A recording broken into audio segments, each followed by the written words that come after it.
നമസ്കാരം. കൊട്ടിക ന്യൂസിലേക്ക് സ്വാഗതം. കോരിച്ചൊരിയുന്ന മഴയും കുത്തിയൊലിച്ചെത്തുന്ന വെള്ളവും മണ്ണുമൊക്കെ തുടച്ചു നീക്കിയ മനുഷ്യജീവനുകൾ, അവരുടെ സ്വപ്നങ്ങൾ.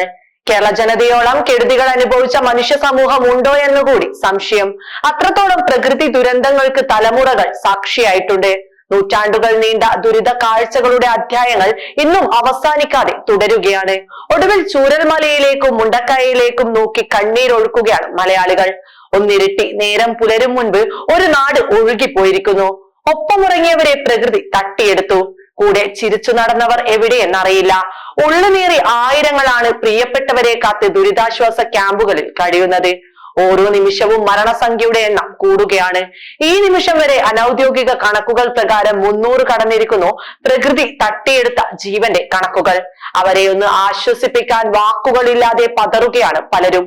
എത്രയൊക്കെ ആശ്വാസ വാക്കുകൾ കൊണ്ട് മൂടാൻ ശ്രമിച്ചാലും അതൊന്നും മതിയാവില്ല എന്നതാണ് യാഥാർത്ഥ്യം. അത്രത്തോളം അവരുടെ മനസ്സ് മരവിച്ചിരിക്കുന്നു. നാളെ എന്ത് എന്നറിയാതെ ഉറ്റവരെയും ഉടയവരെയും നഷ്ടപ്പെട്ട് മനസ്സ് നീറുകയാണ് ക്യാമ്പുകളിൽ കഴിയുന്നവരുടെ. ഓരോരുത്തരും അവരുടെ അതിജീവനത്തെ കുറിച്ച് പറയുമ്പോൾ കണ്ണ് നനയുന്നുണ്ടായിരുന്നു, മനസ്സ് ഇടറുന്നുണ്ടായിരുന്നു. ആ വാക്കുകളിൽ നിന്നത് മനസ്സിലാക്കാം. അവരെയൊന്ന് ചേർത്ത് പിടിക്കാൻ, ആശ്വസിപ്പിക്കാൻ രാഷ്ട്രീയ ഭേദമന്യേ നിരവധി പേരാണ് ഓടിയെത്തുന്നത്. അങ്ങനെ അവരെയൊന്ന് ആശ്വസിപ്പിക്കാനായി ഓടിയെത്തിയ രാഹുൽ ഗാന്ധിയുടെ കണ്ണുകൾ പോലും നിറഞ്ഞു കാണണം. ഉള്ളിൽ പൊട്ടിയാവണം അദ്ദേഹം ആ പ്രദേശം സന്ദർശിച്ചത്. എന്തു പറയണം, എങ്ങനെ ആശ്വസിപ്പിക്കണം എന്ന് പോലും അറിയാതെ ദുരന്തബാധിതരെ ചേർത്ത് പിടിച്ച് രാഹുലും പ്രിയങ്കയും. വികാര നിർഭരമായ ആ നിമിഷങ്ങൾ ഇതാ.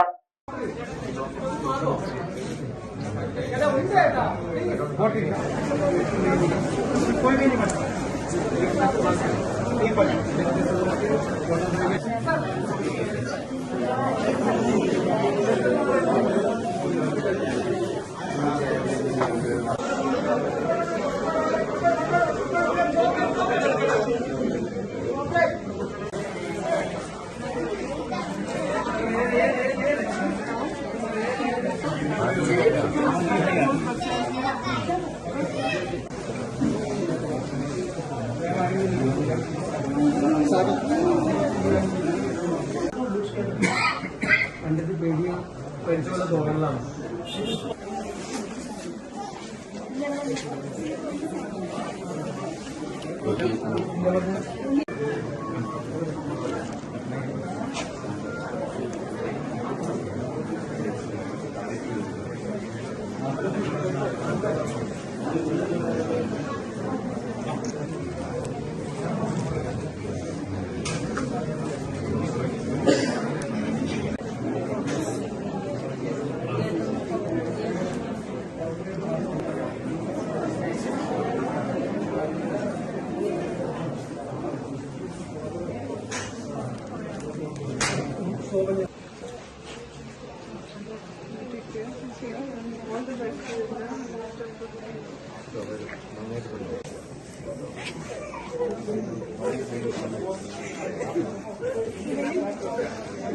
We offer that we will conduct the marriage, we will build the house.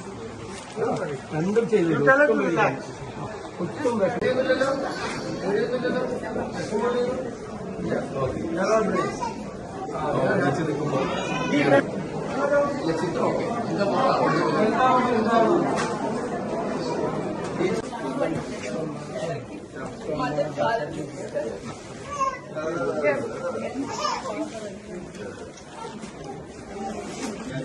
grandmother worshiping you on the bed.